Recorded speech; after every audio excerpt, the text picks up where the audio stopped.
Hey. Hi. It's May 19th, 2018. This is Room in the Trees, a podcast about Creativity and life and making and... I love how confident that was. You were really confident right there. Today's been a big day. Today I got up at 5:30 to watch the royal wedding begin. Happy wedding day, royals. You didn't even know that was happening. We are so happy for you. This is episode 50, Contour. A Room in the Trees is brought to you by Sabrina Ward Harrison and me, Trent Reynolds. And Sabrina, it's been a while. What's going on? I'm getting ready for I think it's going to be my only in-person retreat, Tree Living Experience of 2018, which will be in Portland, July 20th through 22nd. And it's a small situation, and there's a few spaces left. So you can go to, if you want to sign up, I highly recommend it. We'll be making books, and I'm bringing all my archive of all my pages of all my books is in Portland. So I'm going to actually bring original pages from Spilling Open and a couple of other, and my original stuff from Brave Wood Rocks to the workshop too. So that's, I just said my website, sabrinawardharrison.info, and under retreats. So there's a lot in the works right now, and really in the zone, creating. It's exciting. And it's good to be back recording an episode. Today we cover a lot of ground, and hope you enjoy. Here it is. That would help solve the problem. Nothing is going to stop us. Nothing is going to stop. What song is that? Nothing is going to stop you. Nothing's gonna stop us now. And we will feel the goodness in Nothing gonna stop us now. Nothing gonna stop us now. Oh, I miss you, friend. It's been a long time. Life is happening. Life is happening. How well? I'm gonna let you decide what to share and what not to share. What you've got a myriad of things that have happened since our last recording that you could choose from to share. I'll let you go. What's going on? Well, there's some exciting things on a couple different planes, but Corey and I got engaged, and I haven't gotten to even talk to you about it yet. Fantastic. Yep. Can you share the story, or is it something you'd rather Absolutely, and I know we'll have to have him on too and share something together. But we went up to this Door County, this small little town called Ephraim. I think I'm pronouncing it correctly. That's just a beautiful, quiet little town that we stayed at last year at the same time. We stayed at the same place, and we had been talking about it a lot, and kind of, we're talking that it was something that was going to be happening, and I had taken a bath. We had this awesome place. I had this cool, it's like the kind of layout I would love to have for a house. Like there's kind of a big bathtub in the middle of the bedroom that opens to the living room, to the kitchen. It was just a cool space. So I was in my pajamas, and we went out to look at the stars, and I saw this big, beautiful shooting star, and then we walked out to this dock, and it was beautiful and quiet, and then he kind of was standing behind me and had his arm around my waist, and he started talking, and it was like, oh yes, I think this is happening. Oh my gosh. And like what kind of things was he saying that clued you in? That he said, he started to talk. He was reading. It was quite long, and he was reading something. It was just beautiful, and it was about when he first, laid eyes on me or something, and I love. He had something about like to the extent of, these really lovely things. Then he's like, and I didn't even know how difficult you would be, or something. It was funny. It was really, really beautiful. And then he got down on one knee, and he had this box that there was a LED light in it, so when he opened the box in the dark, it was shining on this beautiful, beautiful ring, and it was really lovely. I was wanting it to be kind of very private and personal, and I love that I was in my pajamas, and it was just so sincere. And then we got in bed and we watched Mr. Rogers. So Yes. awesome. Yeah. Yeah. So it's what I kind of wasn't prepared for, is because I never really had visualized myself, getting married, or the idea of engagement or wearing a diamond ring or something. And when we announced it, it's such a rite of passage, just celebratory. I hadn't really, thought about that. Like, it's like such a congratulations. Like, it's this whole thing that I hadn't. I knew people would be. It just was. It's cool. It's very. It's wonderful. It's just very new. It's something I've never knew how. And I like it at this stage of my life. I definitely love that it's just happening now. And do you feel a shift or a change in the nature of your relationship with Corey, or is that just feel like I a think there's like continuation? a calm that came over me afterwards. Like the next day, I was like, we're doing this together. We're doing this life together. That I love. Yeah. That is fantastic. Yeah. How did you propose to Laura? Well, I'm debating whether or not I should tell you about the first time I proposed to her that I told her not to tell anybody about.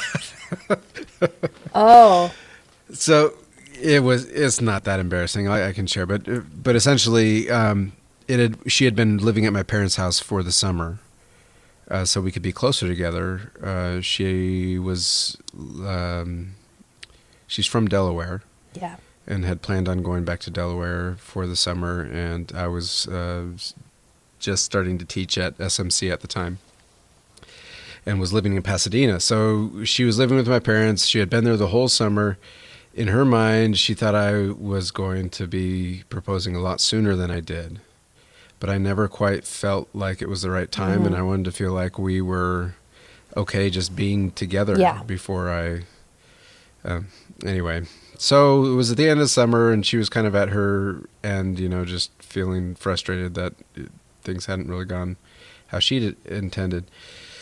And we drove up to a lookout in La Cañada that my friends and I used to go up. Oh, I know those.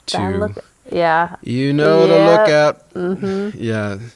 And it was like at the end of a weekend night, even if my friends and I had been doing something else, not all together, we would, end up just driving up there for a few minutes and hang out just to talk. And so it was a place that I like to go just to talk, and it's got the nostalgia. Anyway, so we were up at the lookout, kind of cheesy. We were in the back seat, just making out, not doing any, it was just backseat so we could talk and be close together. Yeah. Sure. Okay. Yeah. So anyway, I just had this feeling in that moment that it was, that I could speak those words comfortably. And so there in the backseat of the Toyota Camry, with both of our legs sticking up through the center, between the two front seats, I asked her, it was like, not kneeling, not nothing. Just, I was just holding her and asked her if she'd marry me. And then I told her not to tell anybody that I would propose in a more, story-worthy fashion. Yeah. Which I did the next night. The next night, she wasn't anticipating that I'd move so quickly, because I don't move very quickly on anything. Yeah. But we were going to go down to visit her friend who was staying in Laguna Niguel at a beach house. And I called him and, asked him if he'd be willing to set up a blanket on the beach with a bunch of with a candle and some treats. And when we got to the beach, he was coming up from the beach, and he said, "Well, why don't you guys go down to the beach, and I'll be right back. Yeah. I'm going to go, whatever." And so we went down to the beach, and we had kind of arranged where he would set things up. And there was the blanket all laid out nice yeah. with a candle, and he really did an awesome job setting it up for us. So, and then I knelt and proposed to her there. That's beautiful. That's beautiful. So It's got to be so nerve-wracking to do it. My gosh. Yeah. it is a little nervous. Yeah. Did Corey call and ask your dad's Oh, that's permission? Or? yes, that was the best. We had that night we'd gotten up there, and then he went out to pick up steaks for us. He was bringing back steaks, and he went to this the restaurant. While he was waiting for the food, he FaceTimed my dad, and my dad and Gretchen were there, and he said, I've got to have a man-to-man conversation. And so my dad went out on to the balcony, and Corey asked for, they were FaceTiming, and my dad cried, and Corey cried, and yeah. That's awesome. So it's funny because then he came back, and he was, we're serving at dinner, and I was like, God, I miss my dad, and he got to show him this, where we are. And so I was doing a little video, and I was videotaping, and Corey's saying, yeah, John, this is what we're doing. Here we are, and I haven't talked to you in so long. And little did I know they'd just been on, FaceTiming, FaceTime crying together. Yeah. It's been forever, man. How you doing? So I love that he did that. I love that happened right before, and it was just, and then it was it happened on my grandmother's 99th birthday. And so we called, she was the first person we told in the morning. We called her and told her. And Wow. yeah. So it's tricky. It's not tricky, isn't it? I mean, there's elements of tricky because we're, here we are in the middle of the country. It's like, just think about where where we'll get married. I have no idea. Probably around here, but it's just like the tribe is all in all different places. So, Right. but Well, that is such a great story, and I can imagine in my mind's eye all of it, and it's just wonderful. you were one of the first people So when great. after I met him, right? Because we recorded that like right after. That's Yep, right. we got it on the a- podcast. Yeah. What was it? 16 something. 17 room birdhouse, but or I something? remember we the 17. week before, 2 weeks before, we'd done chicken and sweet potatoes, and I was the chickenist or something, and I told you about the date, and then he came on. He came on quickly after that, That's right? right. Wasn't that just yeah? He did. Yeah, but he says to say hi. Yeah. So, Hi, Yeah. right back. what's happening in your world? I am on spring break and have been for the past, I get 2 weeks spring Yeah. break. Last week we spent the week in Prescott, Arizona with Laura's brother and his family live there. So we went to go visit them, and the girls got to play with their cousins, and it was great. It was a nice, relaxing week, other than the fact that Laura and I were both really sick. Oh. Like, yeah, it was just one of those. I'm still kind of froggy from it, but anyway, that's and then this week we've been back in LA, and I've gotten to spend more time in the studio and just catching up on lots of stuff that I haven't been able to get done. Before I get into what I'd want to bring up, you've got some kind of class thing going on that I'm. Yeah, I am going to parlay this in 20 years of teaching, leading these workshops into my first online course. And it's a whole thing. It's,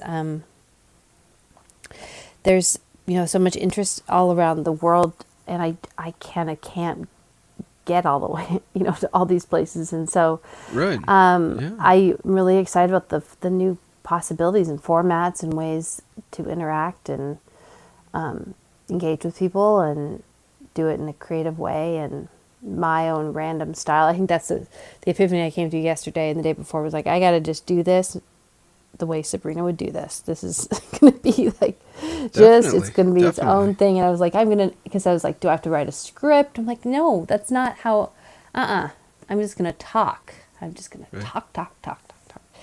I mean, I'll have my outline and my points, but I'm just going to be really natural and just like I'm talking on the podcast. So awesome. I signed up for Kajabi. Have you heard of Kajabi? But I think it's funny that all of these different, I've come across so many different like websites and services that are trying to do these different things. And it just is never ceases to amuse me how the names that these people come up with. So I'm going to write that down. Kajabi, how do you spell that? Kajabi, I think. Kajabi. But it does all of it. It does all of it. So it does all of it. It's a platform that hosts and does the whole thing all the way through. Check out the emails, hosts the videos, creates the whole blueprint. That's awesome. Yeah. So I'm working with this great girl named Annabelle who I was thinking I need to do this. I'm like, where do I begin? How do I even begin to do this? And she reached out to me on Facebook and she had taken a workshop for me in Maine about 10 years ago. And she said, I'm teaching how to put your own course together. And I was like, boom, let's talk. Yeah. So going through it with her. Perfect. Yeah. So I'm deep into that right now and I'm really excited. So if anyone's listening and they're interested, if you go to my website, sabrinawardharrison.info, there'll be a pop-up window as soon as you get there and you can just put your email into that and I will announce when the class opens up for registration. Awesome. It will be another month or so. Well, as you learn and as you go along and have this experience, I would love to just get continual updates because, as you know, it's something that I've attempted and done a bunch of different trial things and never really found quite the right combination of things. But it makes me think that there are like when you go and you say I want to do this online. And you type that into Google, and there's all the sorts of tutorials and people with ideas on what you absolutely have to do, and this is the way to do it.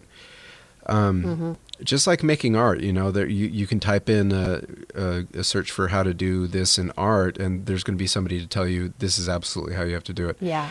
But what I'm finding is that just like you're saying, it's like if you're going to do this, you got to do it a way that works for you, and if that there are so many different avenues, even online.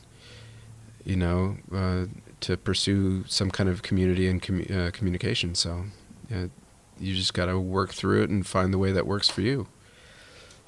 And it can really, really mess with your head if you can just go down these rabbit holes of like, oh, there's this way and people are doing it that way and this person's already got this figured out. Exactly. And their website looks more professional. Yep. And tomorrow you're going to find something crazy that like, oh, well, this has this little thing and maybe I should do that. But ultimately, I mean, you've just got to, it comes down to what's going to actually get you to produce something, Yep. And it's all about the content, just like, yeah. I am the king. Well, I'm King Tinkerer, but I'm also like I get distracted by all the options and all the things, and this is what I should do, and this is, and it's the same thing like of thinking, well, as soon as I've got a studio, then I'll make artwork, or as soon as I've got the right pencil, then I'll start drawing, or Yep. It's just noise that keeps you from making your stuff. I know. You really have to set what I need to do is set the date. That's what I haven't done. That it's going to be done. It's going to be launched because I just, as Anna was saying to me, it's like you're going to tinker with it. You're going to revise, do different things. But you just have to put it out there for people. Yep. Absolutely. And even this podcast was, it took us quite a while before we actually published the first podcast. Yeah. You know, And then we just did it, and we're just doing it. Yep. Yep. And I miss doing it. I was saying to Corey, it's like it's very centering for me, Yeah, me too. And these conversations. it's one of the actually it's I believe it might be the only thing that Laura is like completely 100% behind as far as all my harebrained ideas and attempts. She's like the podcast is actually feels like something that works for you. Yeah, that's what Corey says too. He's like, when are you recording again? I'm like, I don't know. Yeah, He said he's happy to help with audio editing too. So Well, that's good to hear. We could definitely Yeah. use it. Yeah, this year. what do you use for audio editing? I have been using Final Cut Pro, which is a video editing software, but I just find it easier to navigate and also to publish. So I can have it automatically published both to YouTube, export it as an MP3, and Patreon if I wanted to. So it kind of. But if he's working on PC though, Yeah, I'm not sure. he works on PC as in PC and a Mac. Right. Right. I'd have to think about that. There are many good options out there for simple audio editors, and Audacity is a free one that's pretty commonly used. But But anyone could comment if they're listening and have something. yes, Because I think people, as much as we're just blabbing about this, I think people have lots of questions about yeah, podcast production too. yeah, absolutely. So what was that called again? Audacity, AUDI, no, AUDA. Shoot, I'm not going to be able to. CITY? CITY, yeah. Why can't I? Audacity. And then GarageBand for Mac is fantastic. Is it? Yeah, it does a credible job and is more user friendly than most. And if you're more pro at Mac, you could do Logic, which is a little bit more advanced. But like I've gone back and forth between Logic, GarageBand, and just using Final Cut. And Final Cut Pro, for some reason, is just easier for me to deal with. So that's what I do.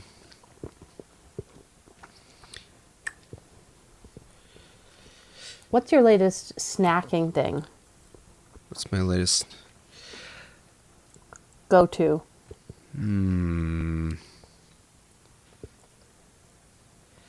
That I don't know if I have a latest. What about you? Sounds like you got something going on right now. A little snacking. Taking it back to the 90s, I have been into Mike and Ike's. Was not what I was expecting at all. Mike and Ike's sours. We get them at the dollar store. That's different than just plain Mike and Ike's? Yeah, they're kind of coated in this sour powder. You know what just happened when you said that? The little thing at the bottom of my cheek, that kind of twinges with the sour. Yep. Just thinking about it activated that little I know. sour sensor. Sour sensor, yeah. Sour sensor. Yeah. So haven't been a candy girl, but Corey's brought home, and then he has these sweet and sour gummy snakes that are really good, and he gets Sweet this candy. and sour gummy snakes. Where does he get his candy? Yeah. Well, I think we can get some of it. We'll get at the dollar store. We'll hit up the dollar store, or I think he gets it at like Walgreens. Walgreens. One thing that I think you need to try is the Sweet Tart. I think it's Sweet Tart ropes. They're a licorice outer skin, and then inside is kind of like Laffy Taffy. Then it's this nice combination of textures, and then it's the sweet and sour thing going on too. Anyway, really good. Sweet Tart ropes, I think. Sweet Tart ropes. Okay. At your What's local happening in the 7-Eleven. studio? What's happening over there? Well, not a whole lot of exciting things. Actually, one thing that I'm going to be sharing about, hopefully coming up soon, because next week is not spring break, but it's another week for where teachers don't have to teach at our school. It's kind of Nice. like a prep week. And I'm going to be spending some time in the Fab Lab, and I'm getting into using the CNC router, which is a computer-guided router that you can cut wood with and metal and all sorts of things. And I'm going to try routing into a big 4 by 5 foot painting that I've been working on. Wow. Like digging into it, cutting it, cutting lines into the surface, and you can do kind of 3-dimensional, more sculptural types of stuff. So more on that hopefully next week. But I have something specific that I wanted to talk about. Okay, great. Can we get into that? And Yep. it is it's kind of an unfinished thought, but when we were visiting my in-laws or my brother-in-law and his family in Prescott, I was talking to my brother-in-law. Fantastic man. I really enjoy spending time with him, and he and his wife are both really into holistic living, and he's a dentist, and his practice is more focused on preventative dental care and non-invasive remedies, and just really cool stuff. Anyway, they listen to a lot of podcasts and like self-improvement type stuff, but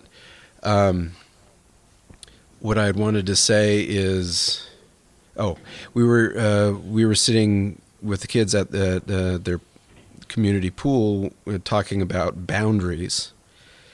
And I forgot exactly what the nature of the conversation was, or what specifically we were talking about. I think we were talking about a podcast that we had both listened to.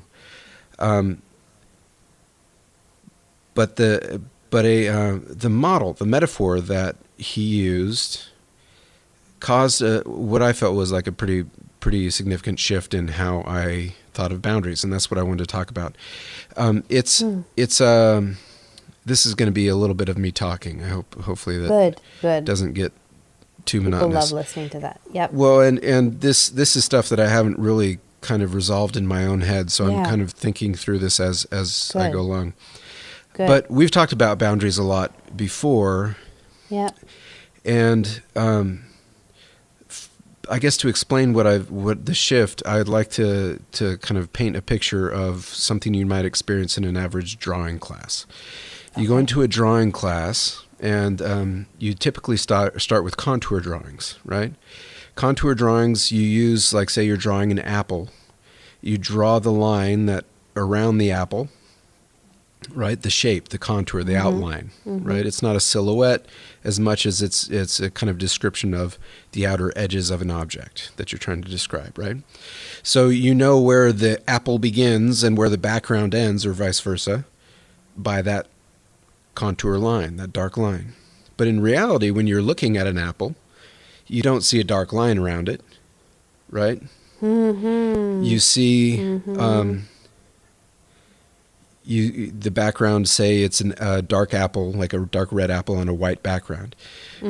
You see where the apple begins and the background ends just by a shift of value, right? Where it goes from light background to dark. You don't need that dark line to tell you where the apple begins and the background ends. It's just a shift in value.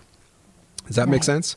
Yep. So then, as you progress in a drawing class, you start to learn shading, modeling, using light and dark to describe form and shape, rather than relying on that contour line to describe form and shape. And then it starts to feel more three-dimensional and more, what we actually are observing in real life. Right. So when it comes to boundaries that we create with other people, I was having this conversation with my brother-in-law. It came from him, though. I want to be clear that this was not my idea, but it was kind of revolutionized my metaphor, my model for it.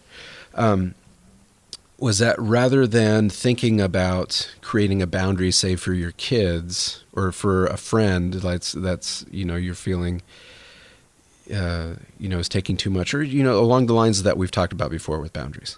Yeah.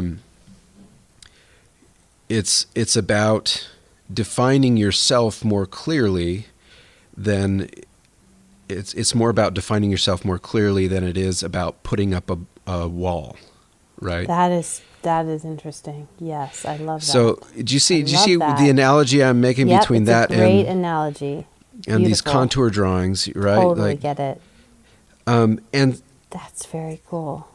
I guess it speaks to a way of interacting with people that's more from a position of power rather Yeah. than a defensive or divisive, stance, where you're not saying, okay, what can I do to create this boundary between me and this person?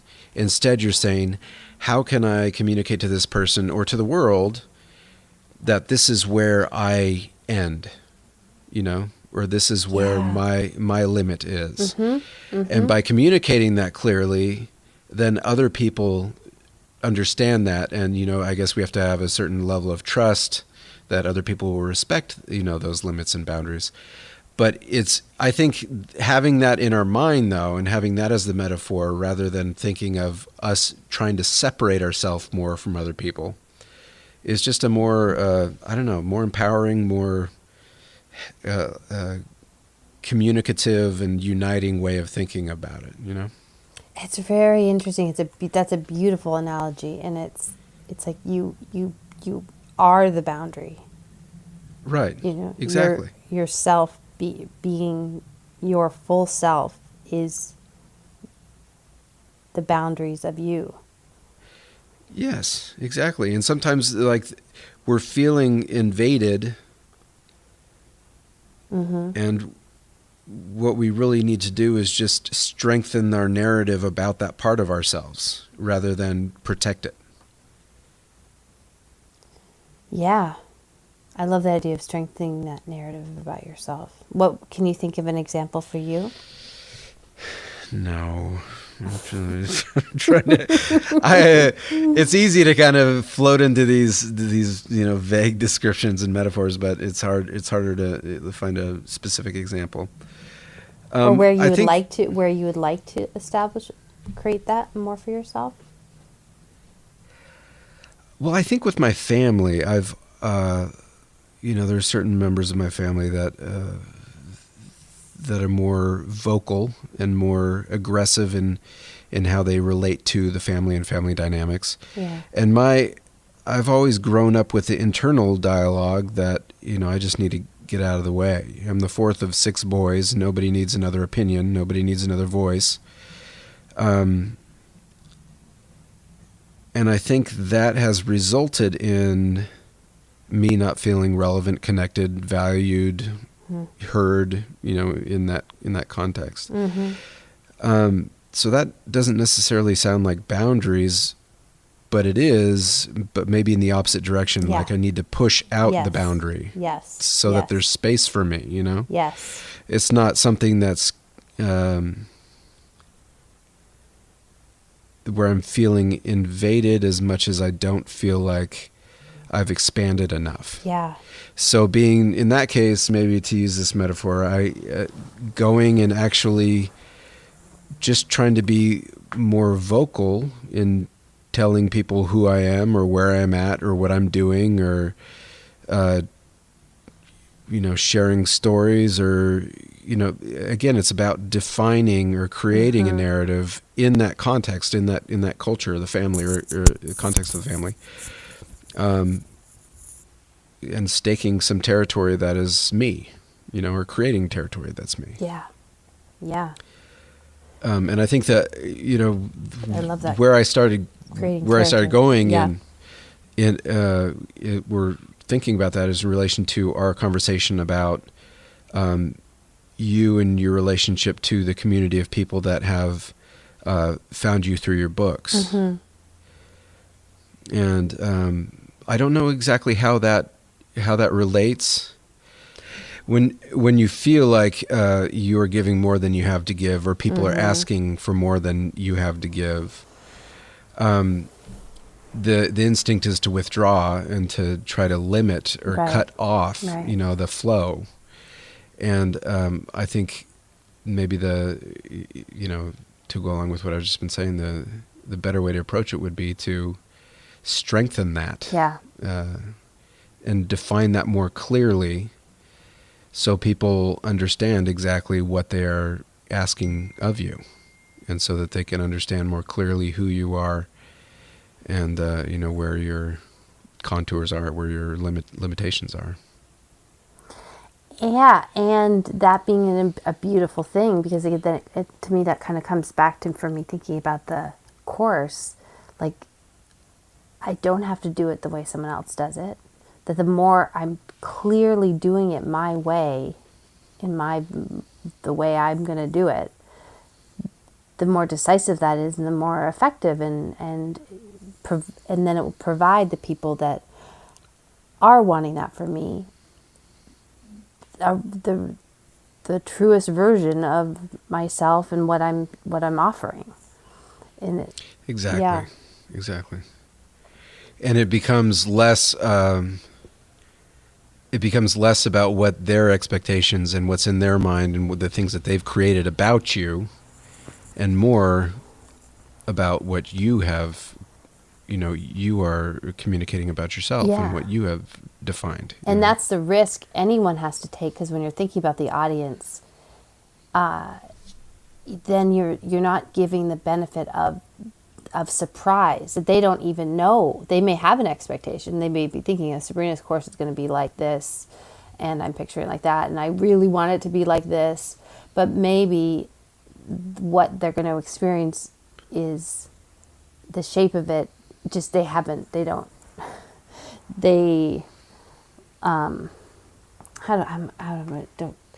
get lost in what I'm saying here. Like, it's almost like we can think we know what we want until something comes along that's even further and more and truer than we could have imagined. Like, absolutely, yeah. And the scary thing about that, and the scary thing about creativity in general, is that you don't know what that looks like, because it's never existed before. Right. And if you spend too much time dictating your actions and dictating your creativity based on what other people have done or what already exists, then you're preventing yourself from taking the risks and kind of searching the avenues that feel more authentic to you, and ultimately will further progress these ideas and what it could be, a class online or whatever it is. or gouging into some big wood painting that you're going to do. Gouging, man. Just gonna Gouge it. Just gouge it.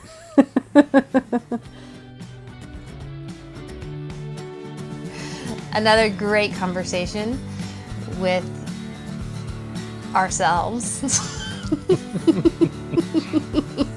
Deep and wise and fascinating. It really, truly is every time. We love that you guys are listening, and always appreciate your feedback. You can leave us a review on iTunes or send us an email at roominthetrees@gmail.com. If you want to find out more about my online course and be in the know about it, you can go to sabrinawardharrison.info and you can add your name to that. There should be a box that comes up. You can add your name there. There are new pieces and prints up in my Etsy shop, which is True Living Studio, all one long word in Etsy. So if you search for True Living Studio, you should find me, and there's some original pieces and some prints up and for a limited time. And I want to give a shout out to Kayla for editing today's episode. Really, really appreciate it. Thank you, Kayla. And we'll see you next week.